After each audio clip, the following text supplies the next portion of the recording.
हमारे माता पिता ने तुमसे ये तभी नहीं पूछा कि तुम क्या बनना चाहते हो, तुम क्या करना चाहते हो। माता पिता अपने बच्चों के लिए अच्छा ही सोचते, जो करते हैं अच्छा ही करते। लड़ते तो पढ़ाई में मन नहीं लग रहा है, वो खेलना चाहता है क्रिकेट, पर उसके माता पिता ने बोला कि तुम पढ़ाई करो, क्रिकेट खेलने से कुछ नहीं होने वाला, तुम पढ़ाई करते क्या करोगे, ITI करोगे, तुम्हारे जैसे ITI में बहुत बड़े पड़े हैं।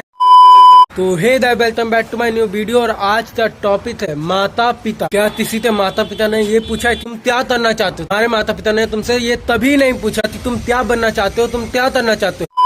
माता पिता अपने बच्चों के लिए हमेशा अच्छा ही सोचते हैं, वो जो करते हैं अपने बच्चों के लिए अच्छा ही करते हैं। माता पिता अपने बच्चों के लिए अच्छा ही सोचते हैं, जो करते हैं अच्छा ही करते हैं। कई बार माता पिता ने अपने बच्चों के लिए गलत फैसला ले लिया। इस लड़ते तो पढ़ाई में मन नहीं लग रहा है, वो खेलना चाहता है क्रिकेट, पर उसके माता पिता ने बोला कि तुम पढ़ाई करो, क्रिकेट खेलने से कुछ नहीं होने वाला, तुम पढ़ाई करते क्या करोगे, ITI करोगे, तुम्हारे जैसे ITI में बहुत बड़े पड़े हैं। जो लड़का बचपन में खेलना चाहता था क्रिकेट, उसके माता पिता ने उससे बोला कि तुम पढ़ाई करो, खेल में तुम्हारी जिंदगी बर्बाद हो जाएगी। तुम जानते थे कि मैं अगर क्रिकेट खेलूंगा दिल लगाते मन से, तो मैं आने वाले समय में देश तो वर्ल्ड कप जिता सकता, पर नहीं, तुम्हारे माता पिता ने बोला तुम पढ़ाई करो। तुम पढ़ाई करते क्या करोगे, नीट करोगे, तुम्हारे जैसे बहुत सारे नीट में भरे पड़े हैं, तुम सिर्फ जाते संख्या बढ़ा सकते हो, भले तुम एक डिग्री ला पाओ। नीट का एग्जाम हर साल 23 या 24 लाख बच्चे नीट का एग्जाम देते हैं, तो उनमें से 10 लाख या 12 लाख बच्चे पास हो पाते हैं। उसके बाद MBA करोगे, तुम MBA में फेल हो गए, वहीं पर तुम्हारी जिंदगी बर्बाद हो गई।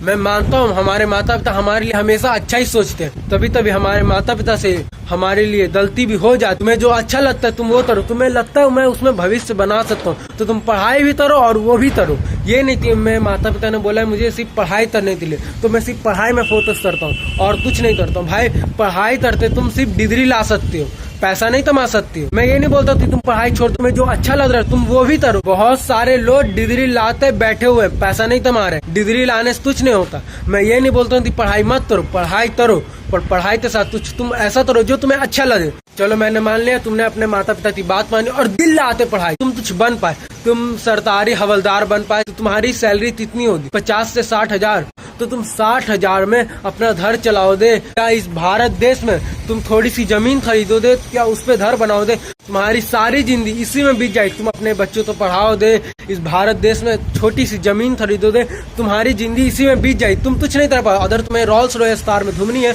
तो तुम नहीं घूम पाओगे। 50-60 हजार की नौकरी करने वाले कभी भी रोल्स रॉयस कार में नहीं घूम सकते।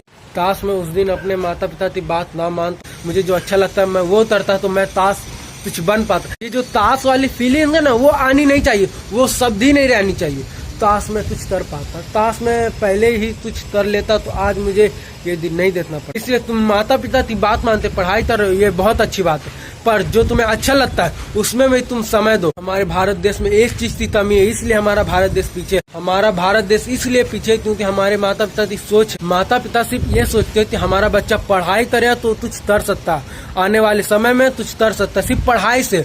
वो ये नहीं सोचते कि हमारा बच्चा कुछ और करे तो भी कुछ कर सकता है। सरकारी नौकरी लेने वाले ही कुछ कर पाते, उनकी जिंदगी बहुत अच्छी बीतती। हमारे माता पिता सिर्फ ये सोच, तुम्हारे माता पिता तुम्हारे लिए सिर्फ ये सोचते कि हमारा बच्चा पढ़े या तो आगे बढ़े, ऐसे नहीं बढ़े। अगर इंडिया में तो भी 10 साल या 12 साल तो लड़का बोले अपने माता पिता से मैं तो ऐप बनाना चाहता हूँ, मैं कुछ करना चाहता हूँ, मैं क्रिकेट खेलना चाहता हूँ, माता पिता बोले फोन चलाना है, क्रिकेट खेलना है, ये करना है, वो करना है, वो उन्हें नहीं खेलने देंगे। चुपचाप बैठते पढ़ाई करो, फोन नहीं चलाना है, ऐप नहीं चलाना है, क्या बनाओ दे ऐप, क्या करो ये फोन चला, क्या बैठते पढ़ाई करो। तुम्हारे माता पिता बोलते ये चुप करा दे। तो इसलिए हमारा भारत देश पीछे है। हमारे माता पिता जानते सिर्फ कि बच्चा पढ़ाई करे तभी आगे बढ़ सकता है, ऐसे नहीं बढ़ सकता। ऐसा नहीं है, जो सरकारी नौकरी नहीं कर रहे हैं वो भी बहुत अच्छे जी रहे, बहुत अच्छे से, वो और अच्छे जी रहे हो। एक सरकारी अधिकारी की सैलरी कितनी होती है, 25 से 50 हजार, 50 से 60 हजार होती है, पेंशन आते आते 25 हजार। अगर उसका बच्चा पढ़ाई करके सरकारी नौकरी पा लिया तो उसकी जिंदगी अच्छी है, वरना बेकार है। हमारे भारत के स्कूलों में क्या पढ़ाया जाता है, A-, B-, A+, B+, 2AB, यही पढ़ाया जाता है। बाबर तब मरा, बाबर तब जिया, ये पढ़ाया जाता है। अगर तुम तो एक बड़े इंजीनियरिंग कंपनी में नौकरी लेने जाओ दे तो क्या तुम इंटरव्यू में ये तो दे A-, B-, C-AB, तुम ये तो दे तो तुम्हें नौकरी मिल जाएगी, नहीं मिलने वाली है। तुमसे ये पूछा जाए क्या बाबर थे कितने बच्चे, तुमसे ये पूछा जाए नौकरी के लिए, तुमसे ये पूछा जाए तुम नौकरी कर रहे हो तो तुमसे ये थोड़ी पूछा जाए। हमारे भारत के स्कूल में क्या ये पढ़ाया जाता है ऐप कैसे बनाते हैं, इंसान का माइंड कैसे पढ़ सकते हैं, मार्केटिंग कैसे कर सकते हैं, ये पढ़ाया जाता है। सेल्स कैसे बढ़ा सकते हैं, ये पढ़ाया जाता है। नहीं, बाबर तब मरा, बाबर तब जिया, ये पढ़ाई करते क्या करो। हमारे माता पिता ने ये सोचा कि हमारा बच्चा ये पढ़ाई करते क्या कर पाया, इसलिए तभी माता पिता भी अपने बच्चों के लिए गलत सोच लेते हैं। हर माता पिता तो अपने बच्चे से बात करनी चाहिए, तुम्हें पढ़ाई में मन लगता है, तुम कुछ और करना चाहते हो तो तुम वो करो, मेरा फुल सपोर्ट है। जिस दिन हर माता पिता अपने बच्चे से पूछ लेना दे कि तुम क्या करना चाहते हो, तुम्हारी पढ़ाई में मन लगता है या नहीं, तुम जो करना चाहते हो तुम वो करो, मैं तुम्हें सपोर्ट करूँगा, उस दिन से भारत का विकास हो सकता है, भारत हमारा आगे बढ़ सकता है।